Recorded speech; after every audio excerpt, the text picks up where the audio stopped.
What a win by the Los Angeles Lakers. 7.5 point road dogs in Minnesota taking down the Timberwolves. I know no Anthony Edwards, but no LeBron, no Luka, no Gabe Vincent, Marcus Smart. List kind of goes on and on for the Lakers. So huge win. A lot to unpack there. The whole team contributed. I mean, if you were told people before the game, we all knew Reaves was going to show up. Reaves with 28 points, 16 assists, a career high for him, was fantastic.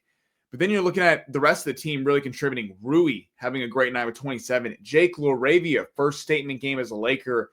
JJ Redick kind of talked about it in his post-game press conference with 27 as well. Timberwolves were chirping him. There was that kind of viral clip that went viral about Anthony Edwards reacting to a fan going, "Who's number 12 on the Lakers?" Jake LaRavia actually shot back a Instagram post today, which was pretty great, of him looking back at the bench. Jake LaRavia, hopefully a big piece for this team going forward. DeAndre Ayton really kind of coming into his own as a Laker after that rough first game against Golden State. 17 points, 10 rebounds, and then off the bench, Kenneth gave you 15. Nick Smith Jr. gave you 7. Very complete team effort, and I don't care that they almost lost at the end and Randall took the lead late with that bunny. That was a big win. I don't think many people thought they were going to win that game. It was kind of a scheduled loss, and this team fought and fought all game long.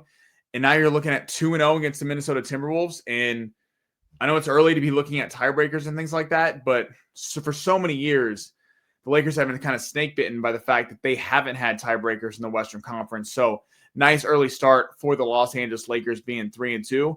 We're going to get into the NBA Cup today. The game against the Grizzlies in Memphis will be the first NBA Cup game for the Lakers this season. We're going to talk about Reaves' usage with Luka. Luka possibly coming back for this Friday night showdown against Memphis. But first, let's take a look at those Memphis Grizzlies. Different looking Memphis team. So we've kind of grown accustomed to seeing the John Morant, Desmond Bane, Jaren Jackson Jr. That was kind of their big three they were trying to win with. They weren't able to get far in the Western Conference with those three, whether that be because of John Morant off the court issues, injuries, some of the key players. So they kind of blew it up a little bit. They traded Desmond Bane to the Orlando Magic.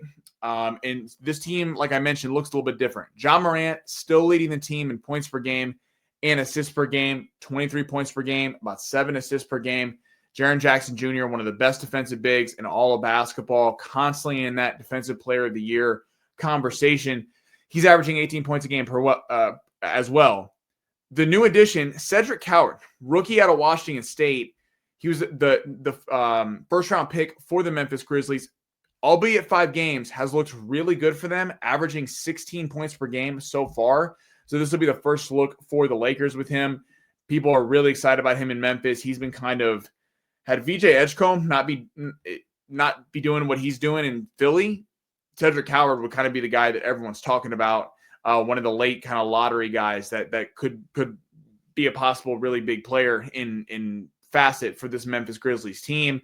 Rounding out the starting lineup, Santi Aldama having a nice season. He's actually had some really big games against the Lakers in years past.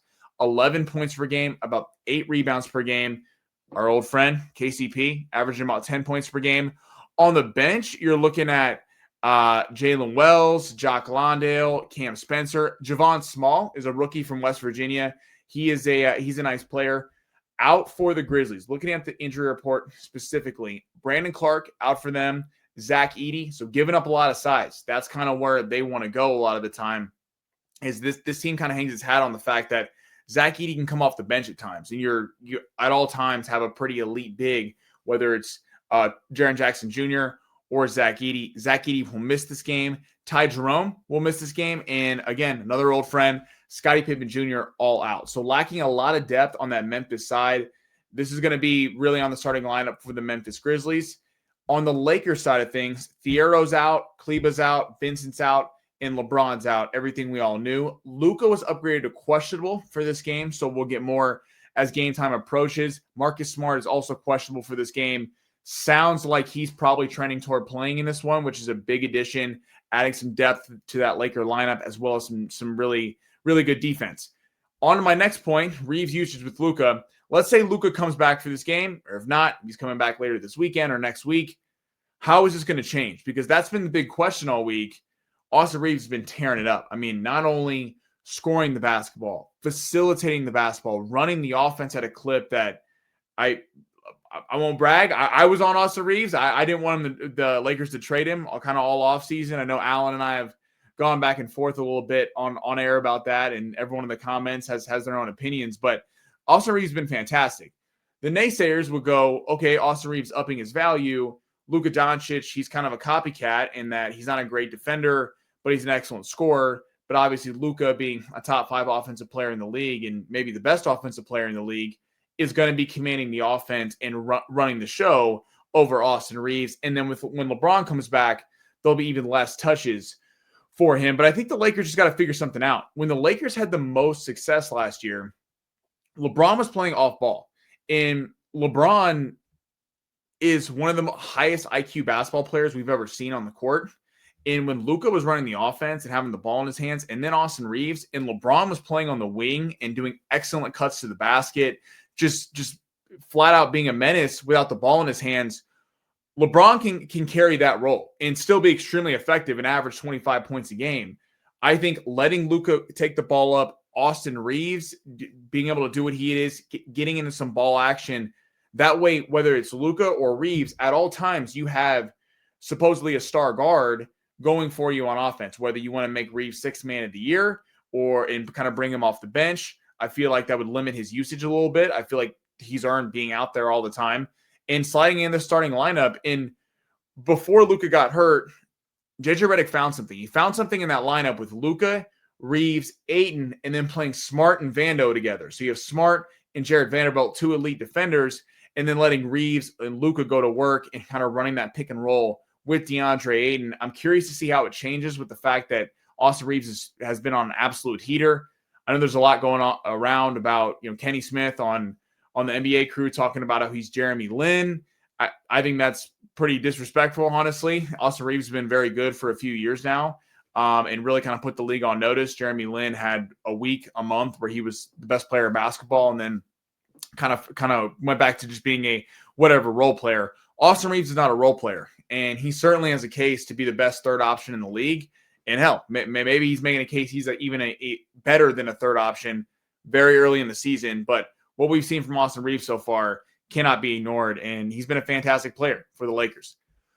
Looking at the NBA Cup, this is the first game the Lakers will be playing in the NBA Cup. I'm curious, people in the comments, drop your thoughts.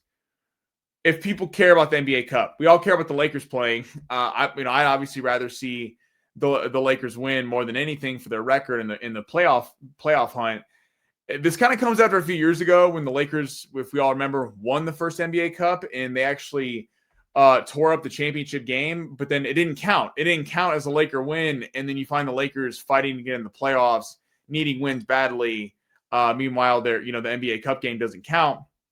The NBA Cup has really, it's an interesting idea by the NBA to try to get people involved early on in the season because they have seen early season ratings after the first week or two in years past kind of dip down. Now, the ratings have actually been great through the first week of the season. Maybe it's just the fact that there's a lot of good teams in the NBA. NBC's got new coverage. You got Amazon Prime having coverage. Maybe people are just more interested in everything going on there. But the NBA Cup, looking at it specifically, the Lakers won it. The Milwaukee Bucks won it. They're kind of trying to do a soccer thing overseas where there's a midseason cup and tournament that means something, like how fans of teams would talk about NBA championships and brag about it over other teams that haven't won. The midseason awards in Europe are apparently like a really big deal, and that's kind of what the NBA is trying to do. I don't know if it's quite caught on yet, but again, this is the third season they're doing it. You got to give it some time and see if people start comparing NBA Cup titles and see if that means anything. I think it's a fun little thing the NBA is doing and just to kind of mix it up a little bit.